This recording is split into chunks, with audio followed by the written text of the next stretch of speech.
Okay, good morning, everyone. Welcome to the Foreign Correspondents Club of Japan here in Tokyo. I'm Anthony Rowley. I'm a former president of the club, and I'll be acting as moderator today for our discussion. This is the latest of what we call our deep dive events. And, you know, in these events, as you probably know, we try to get behind the news, as it were, and focus a bit more in detail on all kinds of topics of business interest or general interest. And today we're going to be looking at the fallout, the direct and indirect fallout of the COVID-19 impact of the COVID-19 virus on real estate or property markets in Tokyo and also beyond Tokyo to some extent.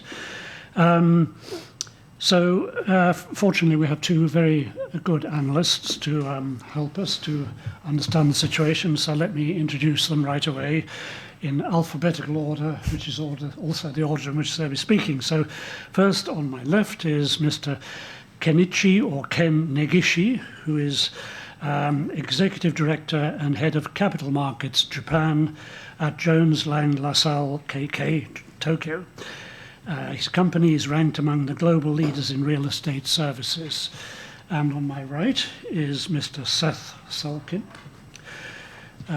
who, by the way, is a former member of this club quite a long time ago. He's President and CEO of Pacifica Capital KK Tokyo, which is involved in many aspects of property investment, development, and management. Seth is also a member of the Executive Committee of the Urban Land Institute, Japan. So, why are we focusing on real estate? Well, I think it's fairly obvious, really. The market, obviously, like so many other things, has come under the shadow of the pandemic. With so many people, working from home because of COVID-19, I think some of us began to wonder whether office work had become a thing of the past. And that could potentially, obviously, have had an enormous impact on property companies and property investment. And then, of course, there were the Tokyo Olympics, which were on at first and then postponed, and then have been on again, off again. And, I had talked personally to property developers before the Olympics were initially postponed, and they were very bullish about the impact that the Games were going to have on both the Japanese economy and also on the property, real estate sector here. But the question is now, is that still the same or has it changed? Any views that our panelists on what the impact the pandemic will have on neighbouring countries, I think, will also be helpful. That's, I think, probably enough by way of introduction from me. So both panelists will speak for approximately 20 minutes each. We have a little more time than usual today. And so, Negishi-san, I'd like to ask you to begin, if you would, please. Thank you. Thank you, Anthony, for the introduction. And I'm very, very excited to be here today. Thank you for the invitation.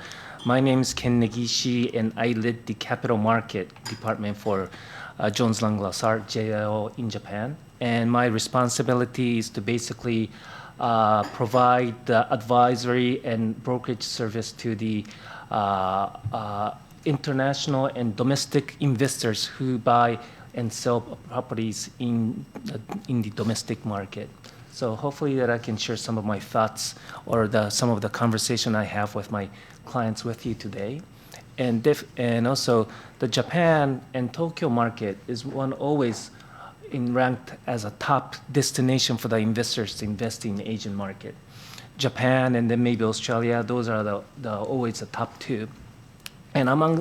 And within the Japanese market, and this is not only in Japan, globally, office sector is most popular product that people want to invest into.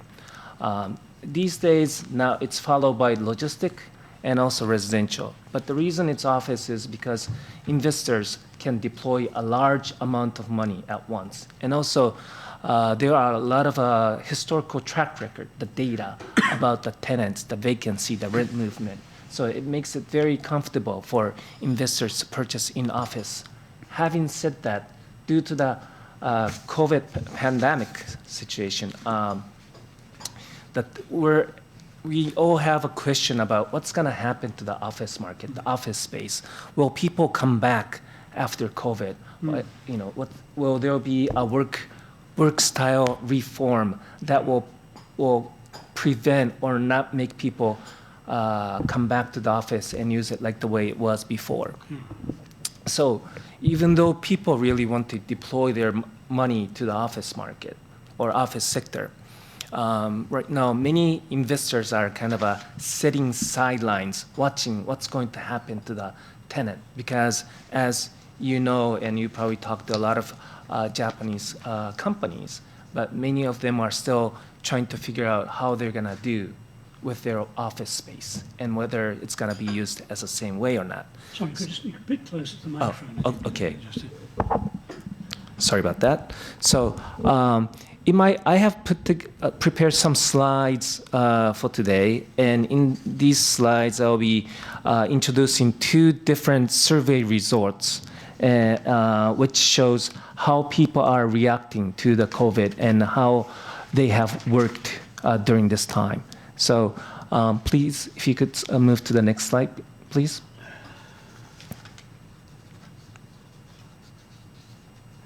So this page contains 4 different graphs, but this survey is this survey was done by Kokkosho, or Ministry of MLITT.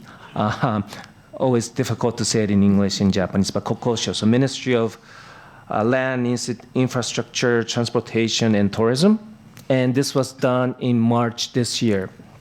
So after about a year since there's been COVID in Japan, and it talks about and it targets people who experience remote working during this time, and there were about 36,000 people responded, and so it has 4 different graphs. It talks about whether when they started the work from home, why they did it, and in each timing did they work from home or did they come back to the work, and also the graph on the lower right, it shows the reason they decided to quit working from home and come back to the office.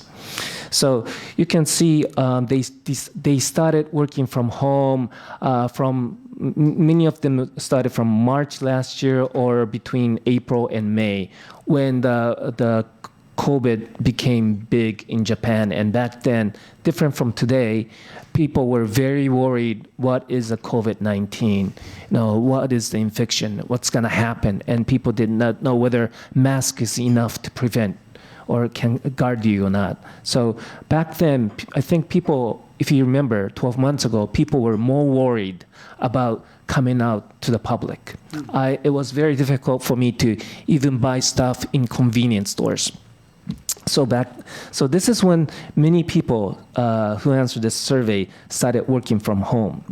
But then as gradually people get used to the COVID, then what happened? If you look at the lower right-hand corner of the graph, it says one of the biggest reasons they came back working from office is their employer asked them to come back. And then the second reason is they voluntarily came back.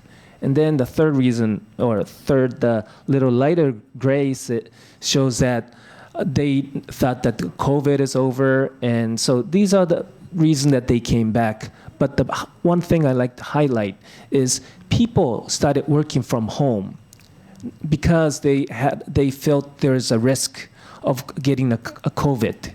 So they did not start working from home because of the work style reform. They did it for the COVID.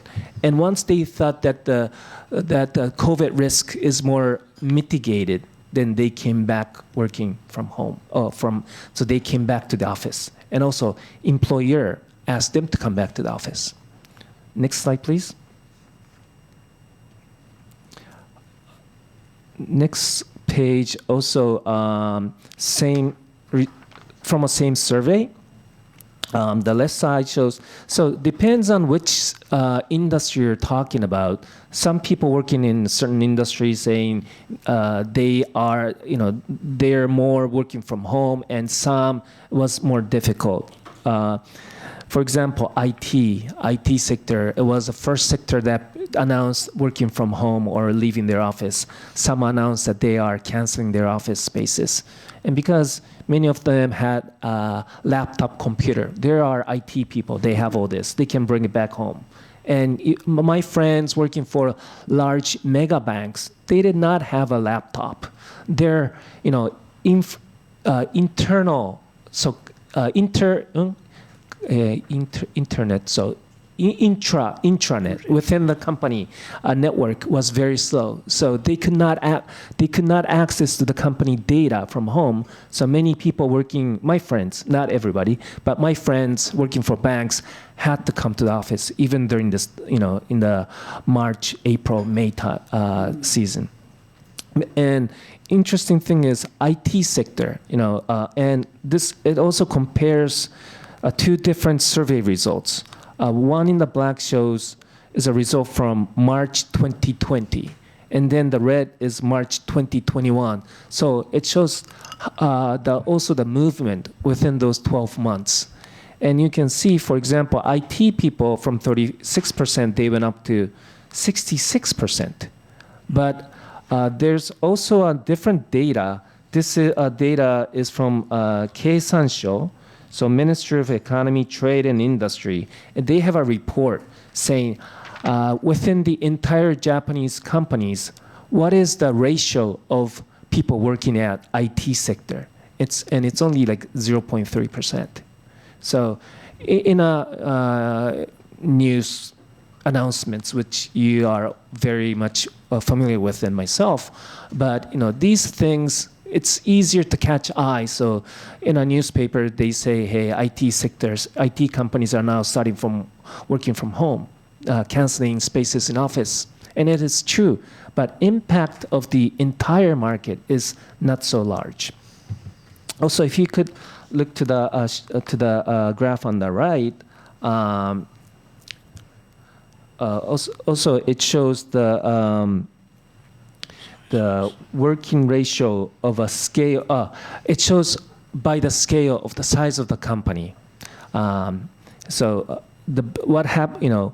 How much they were able to work from home remotely, and it's divided by the size of the company. And as you can see, in a bigger company, the number or ratio of working from home is higher than mid-size or small-size companies.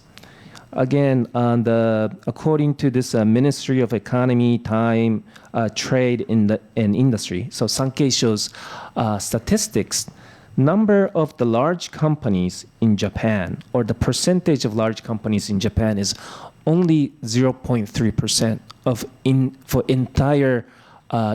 entire Japan. I think they're talking about just taking the number.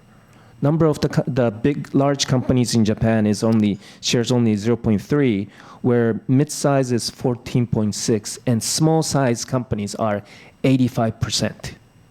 So that means most of the companies were not able to, or most of the employers were not able to offer their employees environment where they could work from home. So they had to have their people come to their office. Next slide, please. And then this survey is done by a different organization called Japan Productivity Center. It's a think tank in Japan. And this time, they target people who they experienced remote work, and also people who did not experience remote work. So the graph on the left is asking these people, the number is not large, about 250 people answered. So maybe it's not capturing the entire trend of the nation, but certainly it is capturing certain trend. And it asked 5 different timing, whether people were working from home or not. And the trend shows back in May last year. So still people were afraid of, people are still afraid of COVID, but not used to it back then. And, I was still very shy going out and buying stuff at convenience store. Back then, nation average on the left side of this page shows more than 30% of the people work from home. And then that ratio gradually went down as people became more used to living under this COVID pandemic world. And then the graph on the right, same survey result, same survey, but it's only taking people in Tokyo and also taking people in Osaka and making that comparison.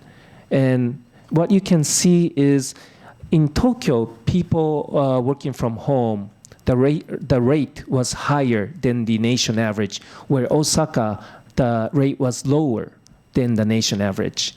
And if this is a very interesting result because Tokyo, it is known for a city where people mainly work in the large companies. And Osaka, it's opposite. There's a lot of companies working in many people work in a small companies. So same result from the other survey is that if you are working from large companies, they offer you where you can work from home or remotely, where if you are working for a smaller company, it is difficult. So 2 different surveys, but showing similar result. Next page, please. And then this one is at the same, this is also from the second survey, but it's asking people, do you feel benefit of working from or working remotely, and even after the pandemic, do you prefer working from home or working outside the office? And many people said yes, why not? And I also agree. It's nice. You don't have to go through that commute or commute train, or you can have more time with your family. You can take your dog to the walk and stuff like that. And also the one on the right is asking, would that work style, lifestyle change, would that happen? And people think it can happen. And this, it divides the answers by people who experienced working from home and people who did not experience working from home. But basically the answer is, people think if you work remotely, it can have you can get a benefit from that. So people wish to work from home. It's a good thing. Or people wish to work outside the office. That is a good thing.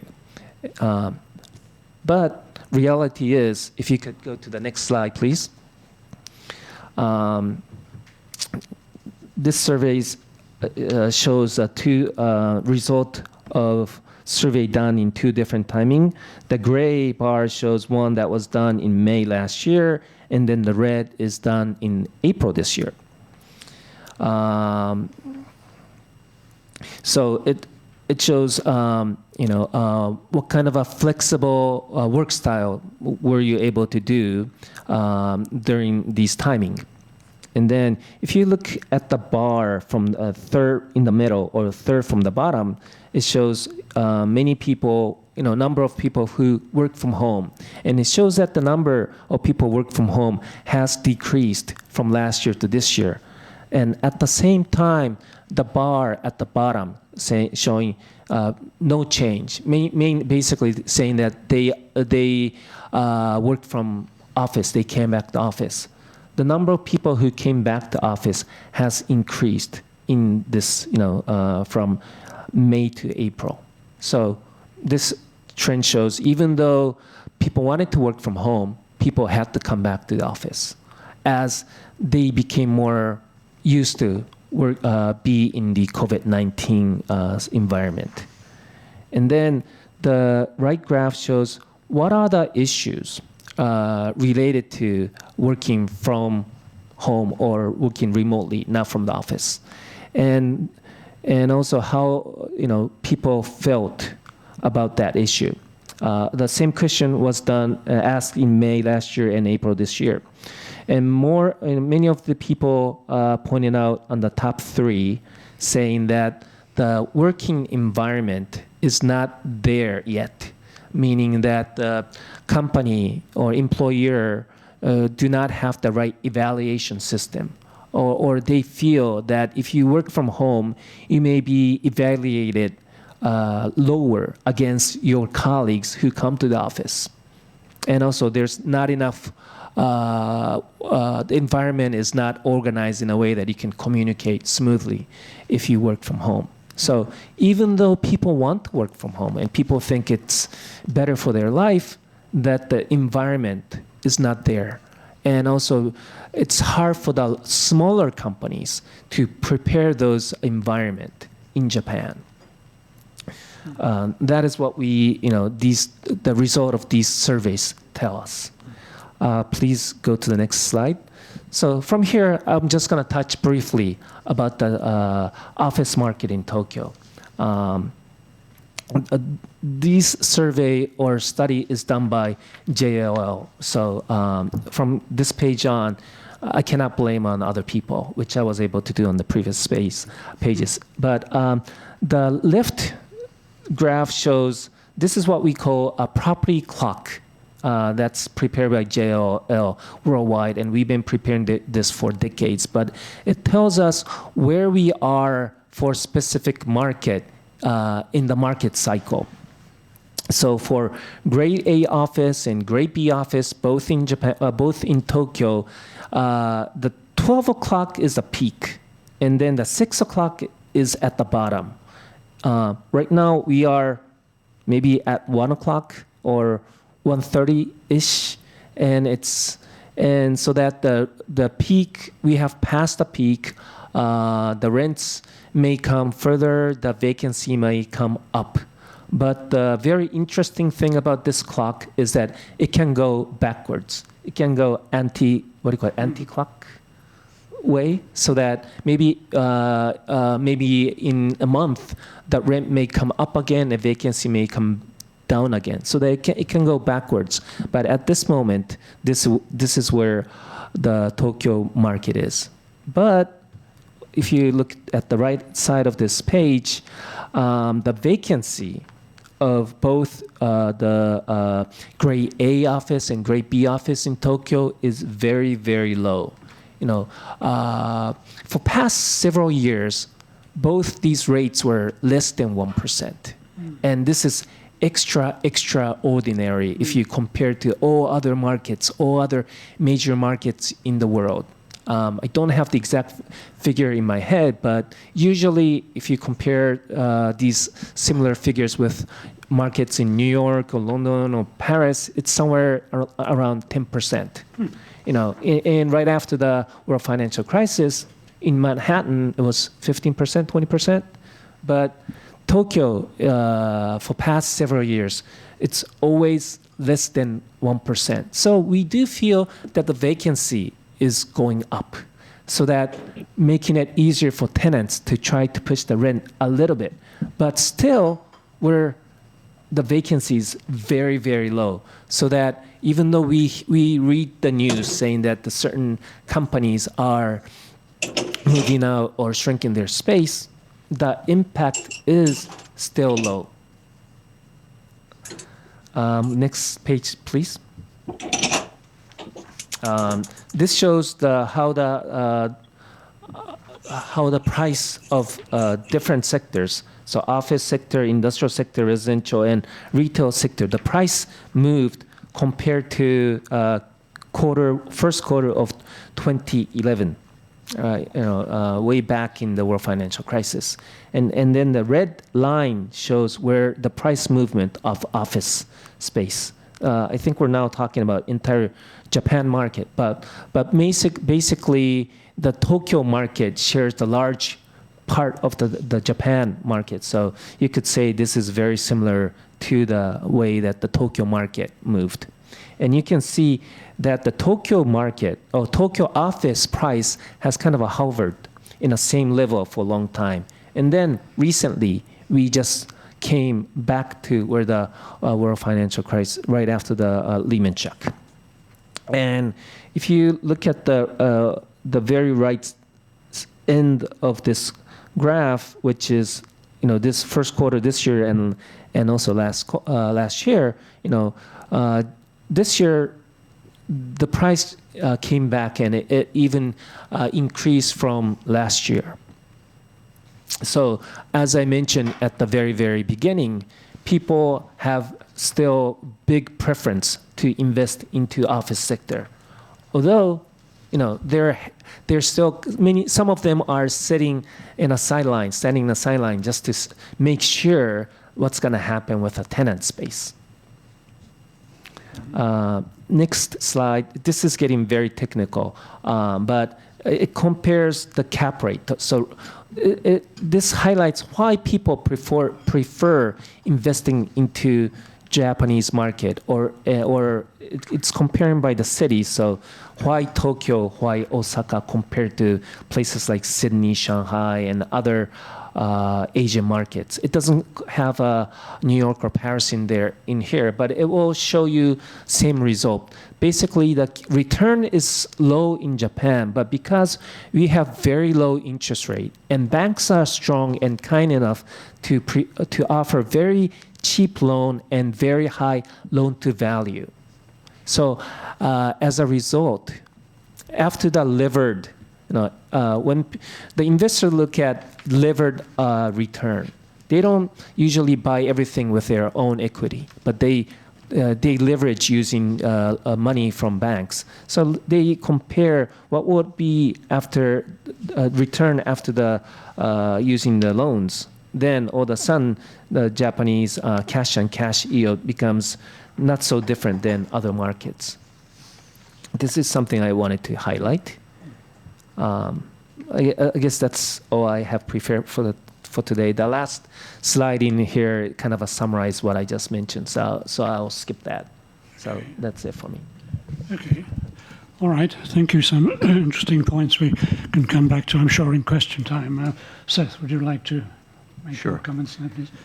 Good morning, everyone. Once again, I'm Seth Sulkin. I'll do a brief self-introduction, then jump into the topic. So I actually run three companies. One is Pacifica Capital, which manages money for institutional investors in Japan and around the world. And we put that money into real estate, primarily development, but sometimes existing properties. Our specialty these days is hotels, although we still manage money in retail and mixed use. Then I run a hotel management company called Pacifica Hotels. So we run 4 hotels in Japan. And then last year, after the pandemic started, I launched a new company called Foodie, which is Japan's first gourmet restaurant delivery app. And that's growing very rapidly. So I've been following Japanese investments for more than 35 years. And one of my long-term professional interests is the impact on culture and history on Japanese business decisions. And one of the most underreported topics in Japan, in my opinion, is the impact of main banks on how Japanese companies make investment decisions. So in case all of you may not be financial journalists, I mean, what a main bank system in Japan, which is fairly unique in Japan, is that most companies have one bank that they borrow most of their money from. And in effect, this bank almost controls the decisions that they make when it comes to investments. And the capital markets in Japan are quite behind other major industrialized countries. And so that means that main banks have an extraordinary influence over decision-making practices in Japan. And this particularly influences the real estate market. So, in Japan, investors have a very strong preference for stable income. Now, Japan's not the only country. In fact, Germany, there actually are laws that regulate the type of investments that German institutions can make and prohibit them from investing in certain operating assets. So, for example, German funds are not allowed to buy a hotel where they're actually taking the operating risk. That's unique to Germany. In Japan, the laws don't prohibit that, but the main banks effectively stop Japanese investors from taking risk on assets where the income flows are particularly volatile. And so this has a huge impact on the real estate market. So for example, prior to the global financial crisis, investors started buying shopping centers.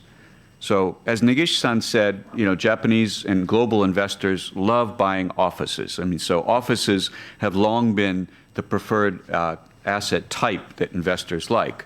But there's only so many quality offices, and large Japanese companies rarely sell them. So if you want to invest in office in Tokyo, it's quite hard to buy high-quality office buildings because big companies like Mitsubishi, Mitsui, et cetera, basically hoard them. And so it's quite difficult for anyone else to buy high-quality assets. So over time, as more and more institutions, both in Japan and around the world, have increased their allocations to real estate,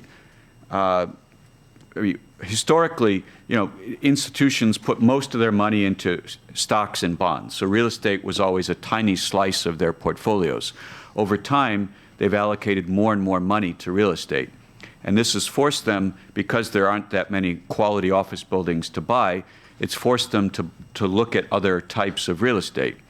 So prior to the global financial crisis, people liked buying shopping centers, and the reason for this was because most Japanese shopping centers are master leased, which means that a major company like Aeon or Ito-Yokado is leasing the whole shopping centers, and they would pay fixed rent. And this made the investors very happy until the global financial crisis came around, and retailers realized they had to lower their rents, and they started demanding lower rents, or they started terminating leases.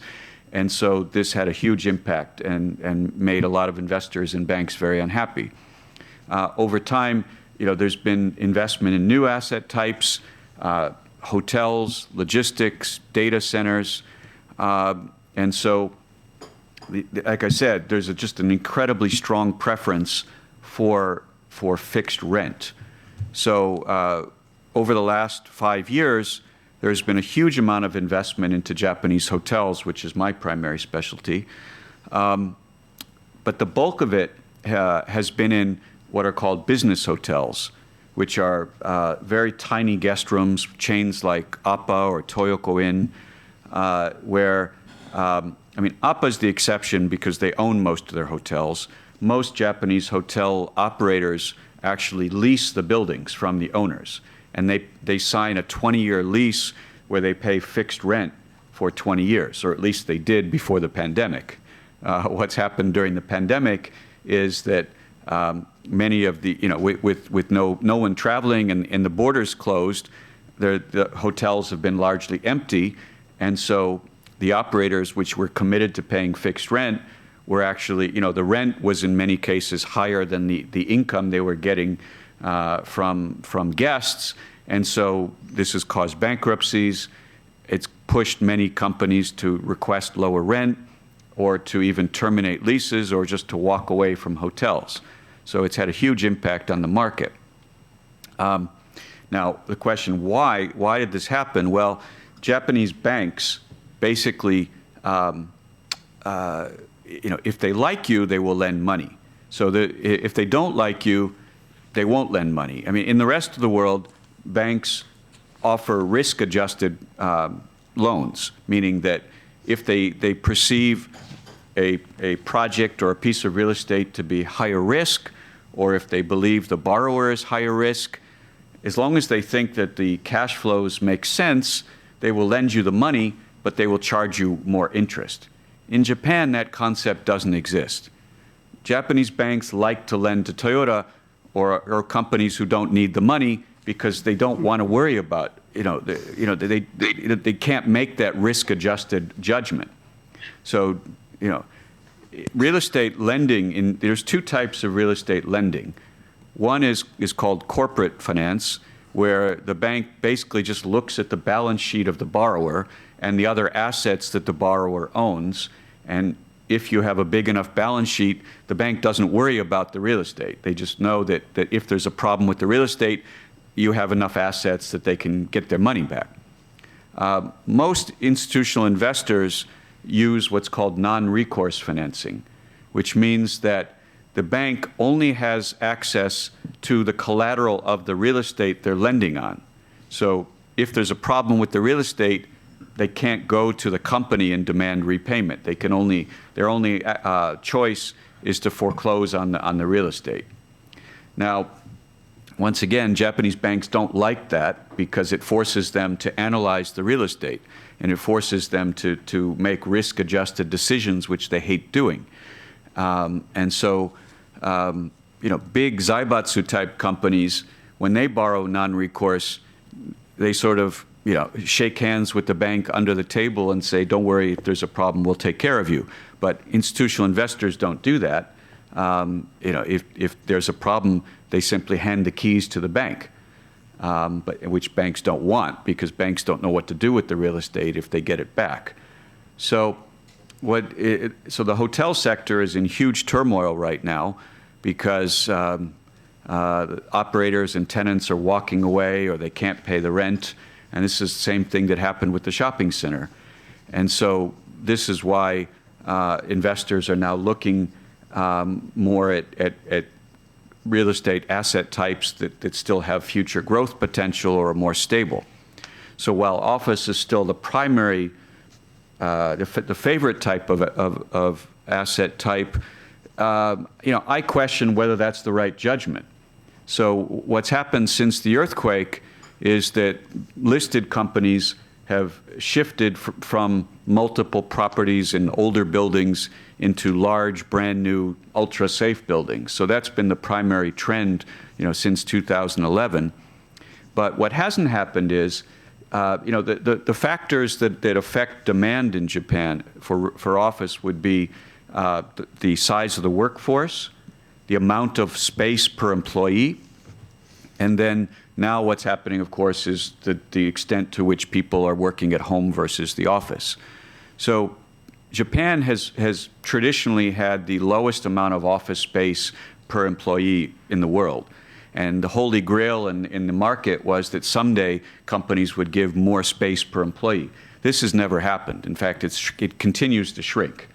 And so as companies go from 3 or 4 locations to 1 location, they actually are renting less space than they did before. Now, that's partially because when you rent one large building, you get more efficiency. But still, over time, the trend has been less space per employee, not more. So I'm amazed that people continue to love office, because if you look at demographic trends in Japan, the workforce is going to plummet. During the Abe administration, the government was fairly effective at increasing the female participation rate in the workforce, and this delayed the shrinking of the workforce. But you can only increase the female participation rate so far. I think we're sort of at the limit. And so over time, if you look at government projections, you'll see that the workforce is going to shrink by 30 million people in a fairly short period of time. And so that means that there's going to be less and less demand for office space. So with more and more people working at home or in flexible offices with a shrinking workforce, I simply don't see where the demand for office is coming from over time.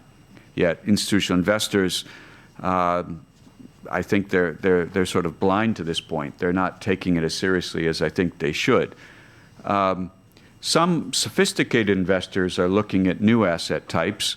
I would say logistics is one of the most popular at the moment.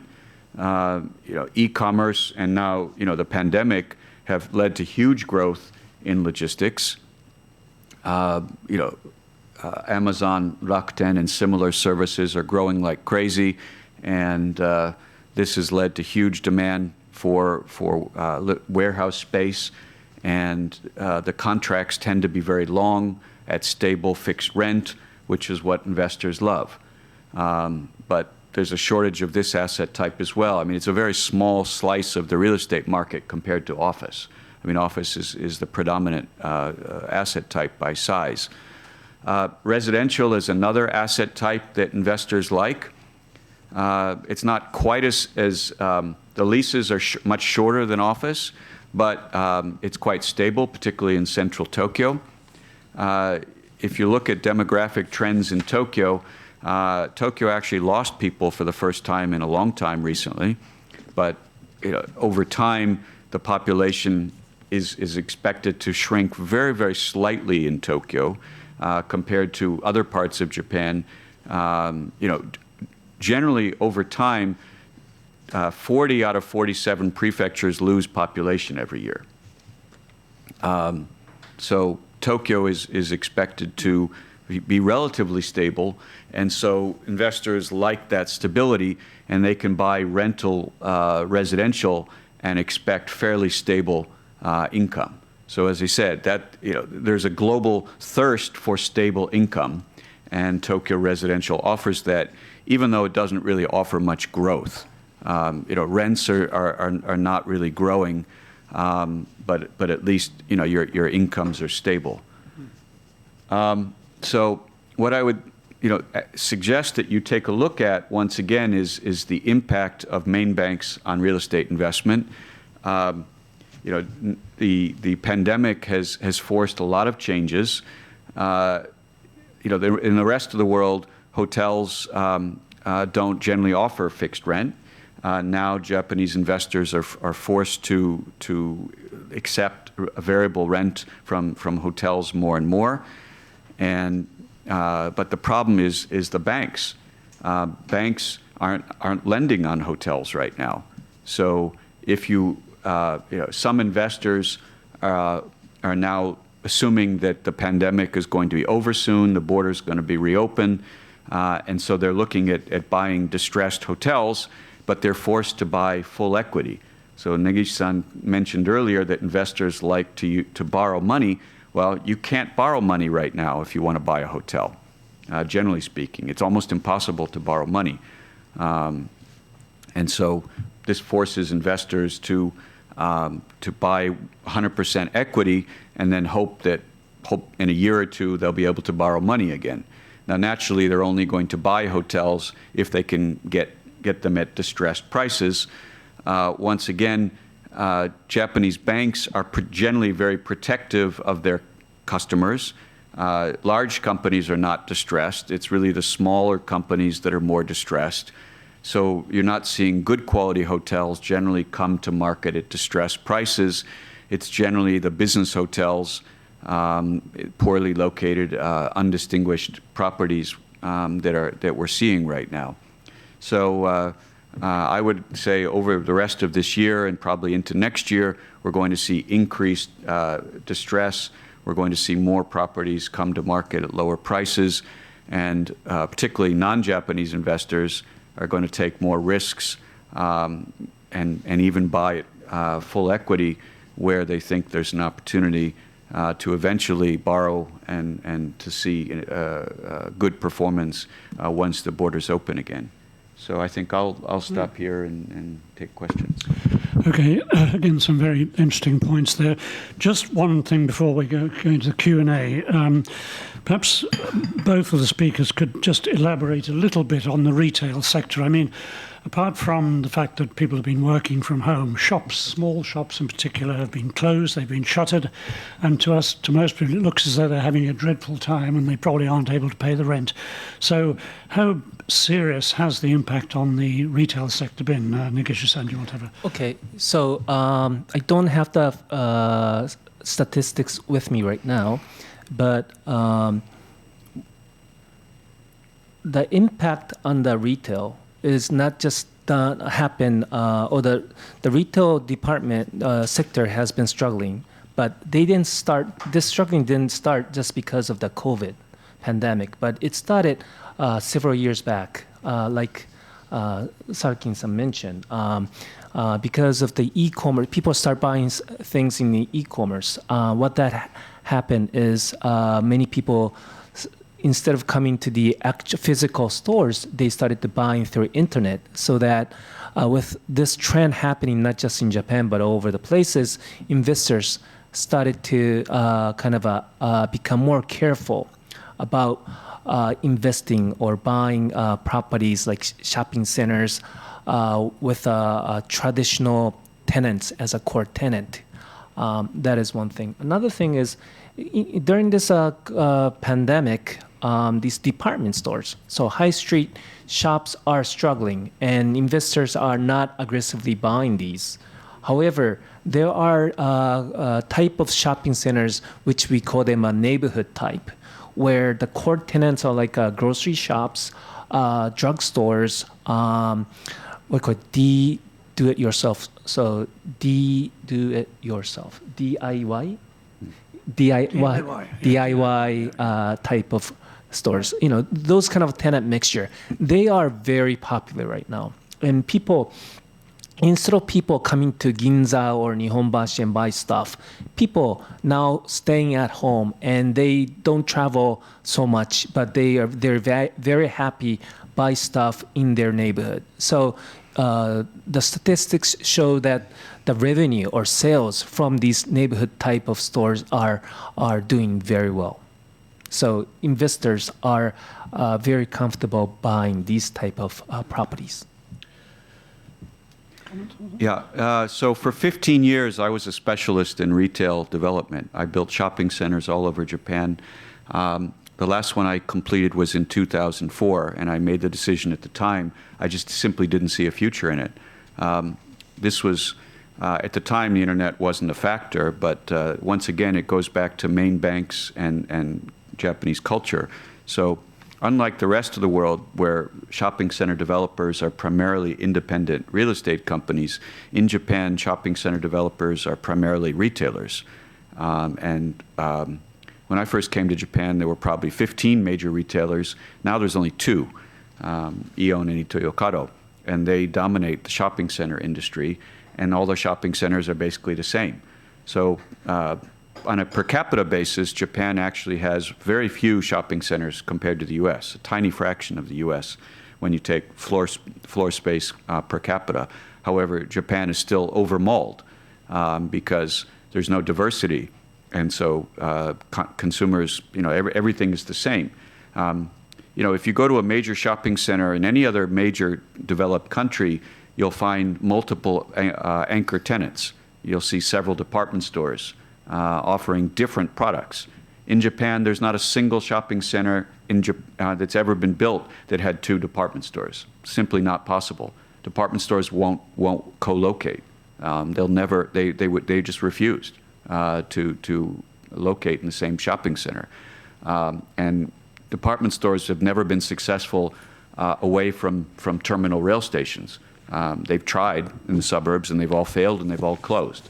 So now the only anchor tenants are general merchandise stores like Aeon or Ito-Yokado, and they're boring. They haven't changed with the times. And so as a result, the internet has simply, you know, dominated more and more of people's spending.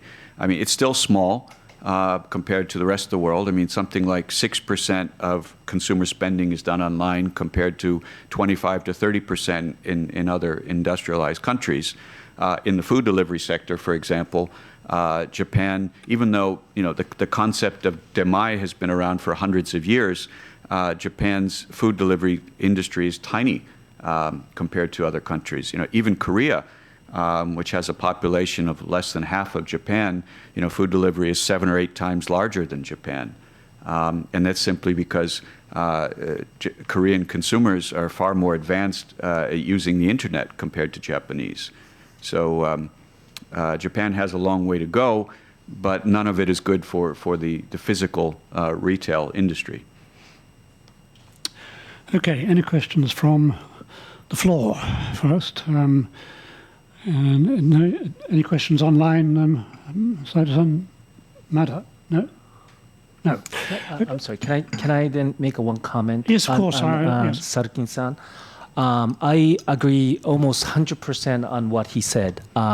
Before I came to JO 3 years ago, I was with investment bank for 20 years. I was working for an American company that first brought the concept of non-recourse finance in Japan and CMBS in Japan. So I know exactly what he's talking about. The market is dominated by Japanese banks, and it's not bad or good, but it's just the way it is. And when I was working for a foreign lender and wanted to finance to these shopping centers, we asked for the shopping center to provide what usually these international banks would ask for. What is the revenue? How much customers comes each day? How large is their merchandise zoning? All these regular stuff. But then what happens is because they were dominated by strong core tenants like Ito-Yokado and Aeon. So what the answer we get is basically we cannot disclose. We cannot disclose the revenue. But they wanted to get a finance. And we are a cash flow lender. We analyze the risk, like Sulkin-san mentioned. But these don't come to market. So what happens is people rely on these names and they're happy to invest. And banks also rely on the names. Having said that, banks, because they have a corporate relationship, so they do get these revenue information from a corporate relationship, but it does not come out to international banks. So that's why it was very difficult for people like the companies that I used to work for to provide a cash flow based, asset-backed finance. It was prevented. It was not allowed. It was very difficult. And we could not finance, and then we could not securitize and sell to the institutional investors because they cannot analyze the risk. So what happens is back then, 2004, before the what we call this fund bubble in Japan, many people invested, many people lent money, especially the domestic players. But then what happened is they kind of I don't want to use the wrong word, so I cannot use it, but it did not help these core tenants to get educated. So what happens is, like Saruki-san mentioned, their business model stayed boring. So now the institutional investors are not interested or comfortable buying many of their properties. Having said that, there are some very competitive locations which they act as an anchor tenant. And for those type, investors are still interested, but many of them, people are not. And I think background is started when, like Sarukin-san mentioned. Okay. I'd like to just come back to this question of working from home. I mean, Negishi-san, your charts seem to show that initially, a year ago, there was quite a reaction because of the pandemic. Naturally, people were worried about going out. Since then, the number of people working from home has diminished. Over the longer term, supposing that we get the pandemic under control, the state of emergency is lifted, everyone becomes vaccinated, what will be the result? I mean, I think some people were of the view that we were looking at a revolution, that the percentage of people working from home would be much higher in the future. But that doesn't seem to be the case from what you're saying. So, in fact, has the working from home revolution been exaggerated? And in that sense, is the experience of Japan different from that in other centres? Negishi-san first, and then Seth. Okay, so with this pandemic, sorry, your microphone's a little bit quiet. I'm sorry. So through the pandemic, what people learned, the companies learned, is that we can have people work from home. From the company owners, there are two big, the fixed cost that is very difficult to control in Japan. One is laying off people. It is, laying off people is very hard in Japan. Another thing is a rent for office. So this was a great occasion, opportunity for the company owners, the employers, to test whether they can have people work from home. And this test was successful. As I mentioned, first, people did not have laptop to bring back to their homes, but gradually, this was more organized. But another thing they learned is that even though you can work from home, there are many inefficiency in there. And people, maybe this is different from Westerners, but this is quite true for Japanese and some other Asian countries, is that people like to meet each other and do work together. So that is another thing we learned. And I think what's going to happen after the COVID is people will now people have this option of working from home, and I think they're going to keep that. But they will also work from office because, like let's say the Japanese traditional way, each company have their own company culture, which they wanted to pass on to each generation. But they cannot do that if every year they hire new employee, but they only meet each other through PC monitor. Mm-hmm. They can't do that. People can only learn by sitting next to their senpai in their office, their seniors, and they listen to how they talk to their clients. They sit in a room, 10 people in a room, 20 people in a room. I used to work for a Japanese company, so I know this. And you could say it's not so productive. Maybe they just sit and talk, but no conclusion. But one thing for sure is they learn about the culture, so that in something like this happens, people get very united in Japanese company, and they try to solve it together. So whether it's a good thing or bad thing, that is one of a Japanese aspect, and that makes Japanese company. And I think that many of the Japanese employer want to keep their culture. So as I mentioned, they learned two stuff. They know that people can work from home, but also they wanted to keep this cultural thing. So I think even after the pandemic, people will get back to the office. Very interesting points, Seth. I have a slightly different opinion. I would say it's going to vary based on location and industry. So in Marunouchi, for example, and Nihonbashi, where you have a lot of large, very traditional industries, the vacancy rate is going to stay low because Marunouchi is the most prestigious office district, and there's always been a shortage of space and a waiting list. And Japanese companies don't often make decisions for purely economic, rational reasons. So, in Marunouchi, the office market is dominated by Mitsubishi Estate. And so even if you want to reduce your office space or even terminate your lease, you really don't want to get Mitsubishi Estate angry. And so they are our landlords. You have to make a very careful decision when your landlord is Mitsubishi Estate here, or in Nihonbashi, the dominant landlord is Mitsui Fudosan. You have to think very carefully about terminating your lease or asking for lower rent. It's a very difficult, complicated decision. And so companies are going to keep more space than they need. So big companies are going to continue allowing many of their workers to work remotely, but they're not going to probably reduce their office space or ask for lower rent because they're afraid of getting Mitsubishi or Mitsui angry. That's not true in other parts of Tokyo or in other industries. So for example, in Shibuya, the vacancy rate has been rising very rapidly because you have more IT companies. They're newer. They don't worry about getting their landlord angry.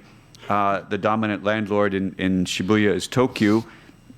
It's not such a big problem to get Tokyo angry. So, that's why we're seeing the vacancy rate rise quite rapidly in Shibuya. So, it's really going to vary based on location and industry. Interesting. Okay. And yes, you have. Oh, Tuka, you raised your hand first. Yes, at the front, please. Sorry, but immediately afterwards. Can you state your name, by the way, and your... My name is Ken Ota. I have two questions for each of you. I have one question for each of you. Regarding the Mr. Negishi's presentation about Tokyo's office building space won't be vacancy rate won't be rising. Do you consider about our aging society? As you know, Japan is a high aging society, and even though statistics of the Tokyo metropolitan government, in 2025, 1/4 of the Tokyo population will be above age of 65, and Dankai no Sedai, the baby boomers of the post-war generation, will all reach 75 years old by 2024. So you say there will be high demand, but in reality, there will be that many real, actual people working. And my question to Mr. Sulkin is regarding hotel. You said that currently the business hotel are not receiving any funding from the banks, but this month, very famous Grand Palace Hotel will be closing in Kudanshita. And last year, Hotel Okura, Kyoto, and other places are closing. Those famous Japanese brands are closing. So do you think this trend will go to those famous companies as well, or that they are just doing bad business? Thank you. Okay, Seth, you can have a go at that first. Sure. So there's a lot of old hotels around Japan. Grand Palace is old. It's not a good location for a hotel. The cost of renovating it would have been very high, and the best use of that land is not as a hotel. So my guess is the Palace Hotel will sell the land, and someone is going to build office or residential there. It's just not the right location for a hotel. There's going to have to be a lot of change of use in Japan. When we started in the hotel business, two of our first hotels, we actually converted office buildings to hotels because we could actually generate more income from the properties as hotels than as office. What's going to happen now is that business hotels, the price of business hotels is going to have to drop low enough that people can afford to convert them to either co-working or residential. So that hasn't happened yet because Japanese banks are not aggressive about foreclosing. Prices are not dropping as much as they should. But in reality, there's far too many business hotels. And even when people travel again and the borders reopen, there's still too many. And so there's going to have to be change of use. And just like everything in Japan, the banks are interfering in the economy. And so that process is taking longer than it should. Okay. There was a question also about the impact of the aging population. Do you want to... Yeah, I'll just mention briefly. Yeah, so as I said earlier, the working population is going to fall very, very rapidly. Like I said, it's something like 80-some million now. It's projected to fall to 50 million within a very short period of time. And at 50 million people, there's simply not enough people to fill up all the office buildings that exist. Okay. Yeah, I think that was a question for me. So if you look at the entire nation, yes, the population is decreasing. But if you pick the certain cities like Tokyo, the population is still increasing. And especially in the CBD, like Chiyodaku, the number of people are increasing. Oh. So that's one thing. Also, another thing is now that people have to live with a COVID, and maybe we have a similar pandemic going to spread maybe in 10 years like it happened in other Asian nations where they had to deal with MERS and SARS. Back then, we were fortunate that we didn't have to live with that or deal with that. But now what's going to happen with the companies is they have to, one is they need to prepare an office space where they can have meetings, where they can have clients come over and have a face-to-face meetings. But at the same time, some of their employees will be working from home. So that means they need to they need to add more number of private rooms, private meetings rooms, so that they can have these individual online meetings. and also people need to worry about the social distance. So one, the number of population in the CBD of Tokyo is increasing, but another thing is per floor per person is expected to become bigger than before. So those are the reason. Those are some of the reasons that people are still comfortable investing into Tokyo office. Shinsuke-san, I think you had a question. Yes, go ahead, please.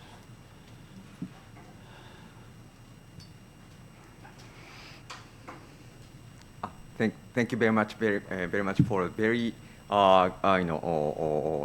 great presentation. I studied very hard, much. So thank you very much. And my question is about the tourism. As Negishi-san mentioned, there is a Japanese tradition here in Japan, and on the cultural side, of course, there's a Kyoto or Asakusa or many other very famous Japanese tradition which attract non-Japanese traveler. I believe that after Corona, after the getting the enough rate of the vaccine, I believe that many travelers are coming back to Japan. So during the Corona, many people in suburban place get accustomed to the internet to inform their information to non-Japanese countries. So I believe that many suburban city attract as well the non-Japanese traveler. So my question is then, after COVID, do you think that many, maybe more traveler than the Corona before Corona might come to Japan, which influence the real estate market? Yeah. Well, the Your question is addressed to both. Yes, please, both gentlemen. Okay. Sorry, so since you've... Yeah, so as you know, the government projected 40 million people, tourists by last year, and then 60 million by 2030. I think that both of those projections were unrealistic. So even without COVID, 40 million would have been impossible. Japan's tourist infrastructure is simply not capable of supporting so many visitors. To support that many people requires airports, trains, buses, bus drivers, interpreters. I mean, so many, the infrastructure is very complicated. I mean, even finding parking space for buses is difficult. I mean, there's a shortage of bus drivers, of parking space, there's a shortage of everything. And so 40 million people already is a big strain. I mean, 60 million, I mean, there's still 9 more years. Maybe Japan can build the infrastructure, but it's going to be very challenging. So I think there is a pent-up demand for people to visit Japan once COVID is over. I think the numbers will come back quickly, but I don't think, I just think the government's numbers were unrealistic, too aggressive. More of a dream than a realistic goal. Interesting point. Negishi-san. Yeah, so many of our investor clients, especially the Asian investors, are very comfortable about Japanese tourist market, and they're looking to invest in hotels. One of the reasons that they cannot do it right now is, as Sulkin-san mentioned, these hotels are not sold at discount. Some of them may be, but most of them are not. But because they are so interested, they are constantly asking us whether there is any opportunity which they can invest. So there's a very strong demand from investors, and they're not just thinking. The reason they're thinking to invest is they have many rich friends in Asia that are wanting to come to Japan or come back to Japan. So that is one thing. Whether they can reach to the government goal, whether the figure gets there or not, I don't have a strong view on that. But if you look back when government, thought that we're gonna get to 10 million, back then, maybe some people thought that was a dream too. We didn't have enough infrastructure. if you go to Osaka, or if you went to Osaka 10 years ago and walk around some subway stations, you only saw signs written in Japanese. It is normal in Tokyo that many signs are written in Japanese and English, maybe in Chinese and Korean. But that only happened, I don't know, maybe 5 years ago, 10 years ago. That was more so in Osaka. But now when you go to Osaka, you see many signs are written in multiple language. So I have a strong belief in Japanese, how they can adjust to new environment, and especially in an environment where we don't have any other choice. What kind of an industry that is growing that rapidly?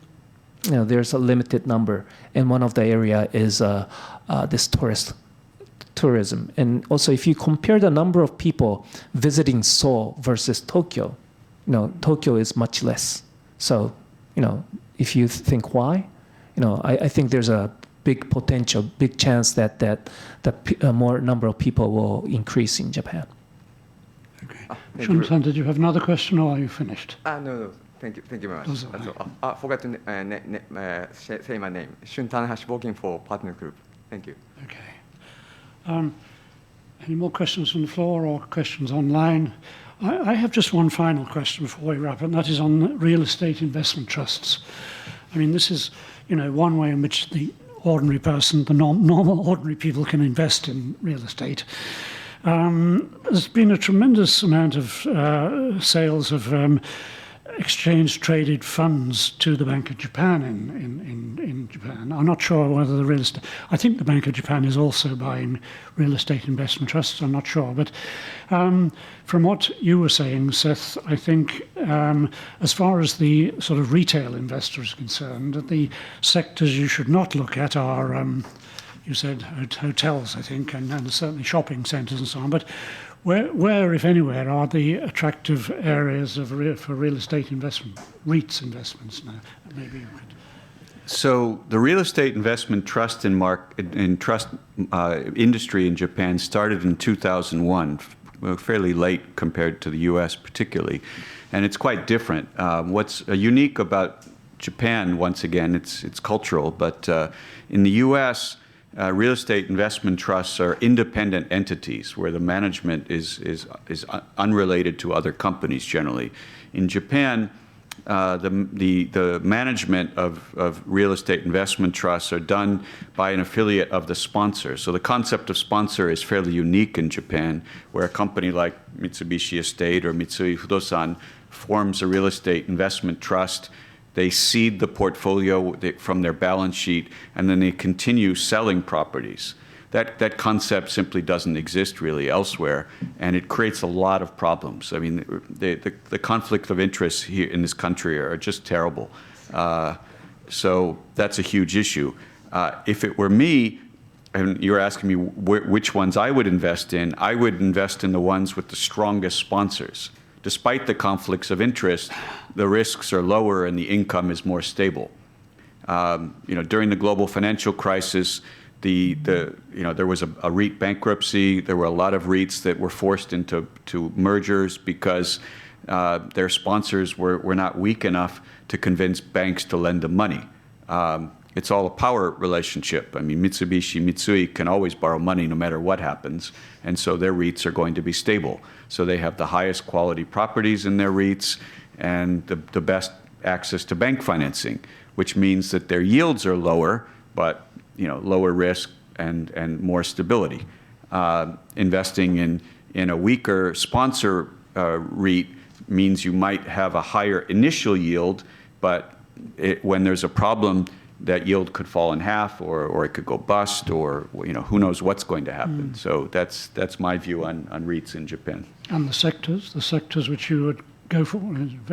Well, I mean, office is by far the most stable, and residential would be, if you want stability, those would be the two I would recommend. Yeah. So again, I agree completely what Sulkin-san mentioned. If we want to talk about the conflict of interest in Japanese real estate, we can talk about whole day, read the other stuff. I don't want to mention right now, but a lot of conflict in interest. But having said, so that's Japan, and we are very different from global standard. But because of we have this strong domestic rule and strong investors, domestic investors, what happened right after the pandemic last year is number or volume of the property traded in Tokyo surpassed volume of properties traded in London or US or other places, especially the very internationalized, open, globalized market like New York and London, because those are relying on the international players, where Japan, we can live with domestic investors. Having said that, is that a good thing? Yes, for now, but for long term, is that a good thing? Probably not, and that is also true for this conflict of interest. And so I agree. If we're going to invest into REIT, I would invest into a REIT that is sponsored by a strong company, and I would look for office, residential, and also industrial. Okay. All right. Well, some very interesting points. One last call for yes. Good.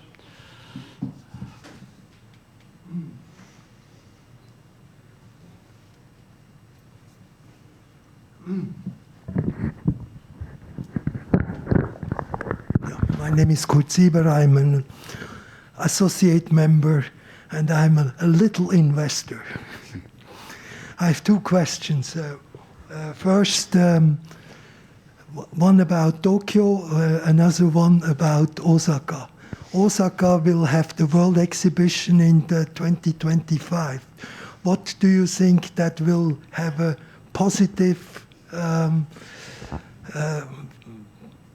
support for the Kansai area as a whole? That's question number one. And number two, for Tokyo, I understand after the closing of the Toshima, there is a pretty big projects going on for the next, up to 10 years in Nerima. So do you have any input on that project? Thank you. Yeah, I can talk about Osaka. Well, both of you, Yeah. whoever can. Osaka, yeah. So the site of the World Expo in Osaka is an artificial island called Umeshima, which is quite difficult to get to. There's no rail access. The Osaka city is planning on extending the Chuo subway line. That should be ready in time for the World Expo. But if you look at USJ, something like 80% of their visitors go by JR. And so without JR, it's simply inconvenient. So the area near Umeshima, the next island, is a wasteland. There's been massive bankruptcies of big real estate projects there. It's just too inconvenient to generate any material demand. So at the moment, partially because of the pandemic and also because of the delay in the integrated resort project, which will be on the same island as the World Expo, the railways have not moved forward in creating rail access. And so I would say without better rail access, that area is not going to be redeveloped. And I really don't see the World Expo having much impact. Okay. Yes, something very interesting about where people invested in Tokyo, in Japan after the world financial crisis, and also now, is that back then, a decade ago, right after world financial crisis, everybody came to Tokyo. They avoided all other cities. Back then, I worked for a German company, lending, but our German folks said, there's only Tokyo and there's no other city in Japan, so lend only in Tokyo. What happened this time around is amount of property that was traded in in Japan, and if you look at the breakdown between Tokyo, Nagoya, Osaka, and other places, no change from 2019, 2020, and now. What that means is that the presence of Osaka and other cities has gone up, and the market has become more mature, and international capital become comfortable about these cities, these markets.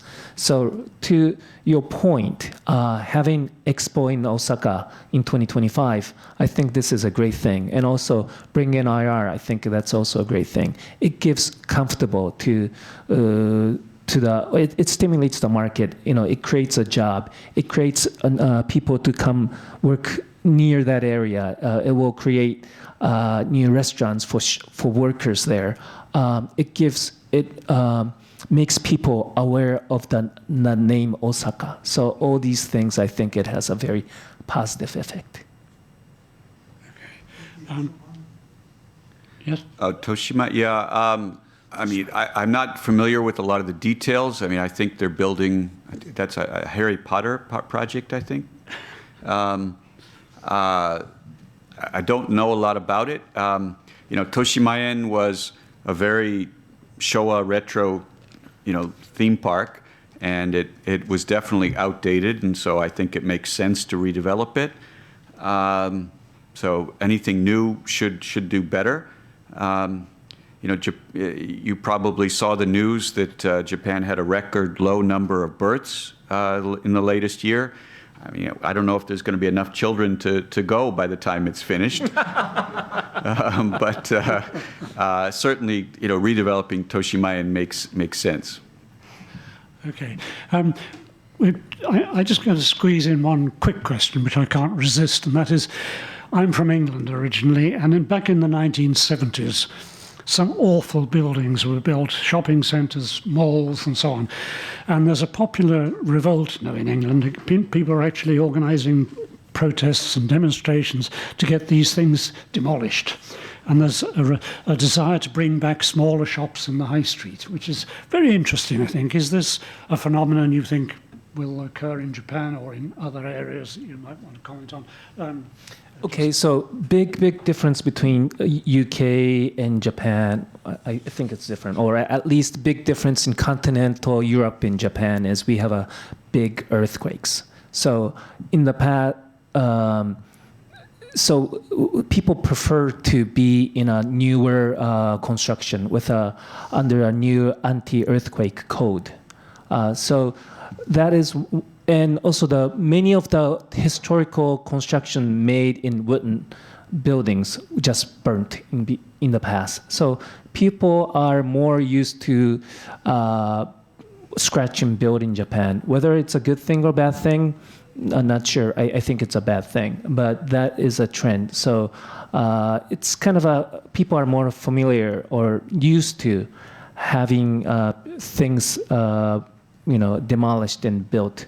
But because the world has changed and people have more concerns about ESG or ecological things, so I think that trend will change.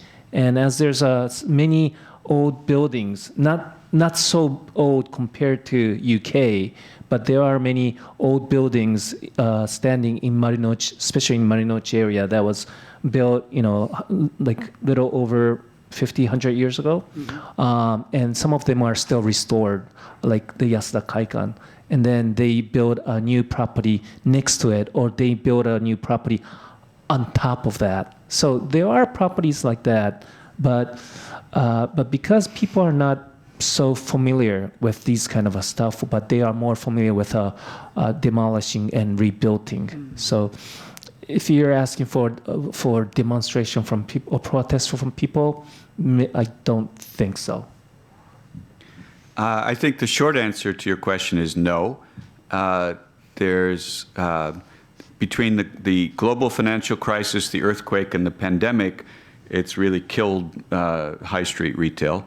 If you look at Ginza or Motesando, the period up until the global financial crisis, the area for prime retail expanded considerably. So what used to be Chuodori, Harumidori, got all over the place, or Omotesando from the main crossing, the back streets, the rents went up, the land prices went up, and then once the crisis hit, everything became vacant except for the absolute center, the absolute prime areas.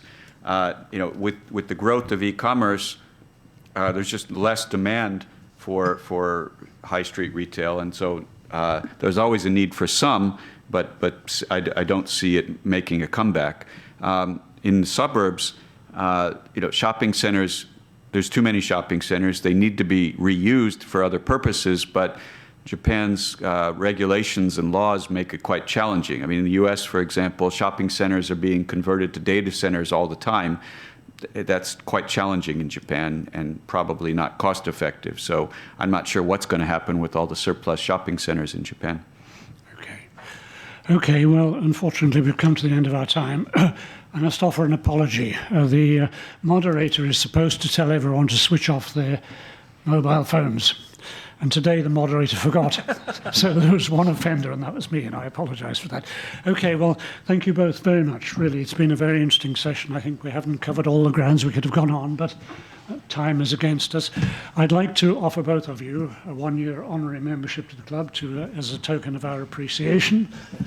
Negishi-san, and Sulkin-san. So thank you very much indeed for your participation.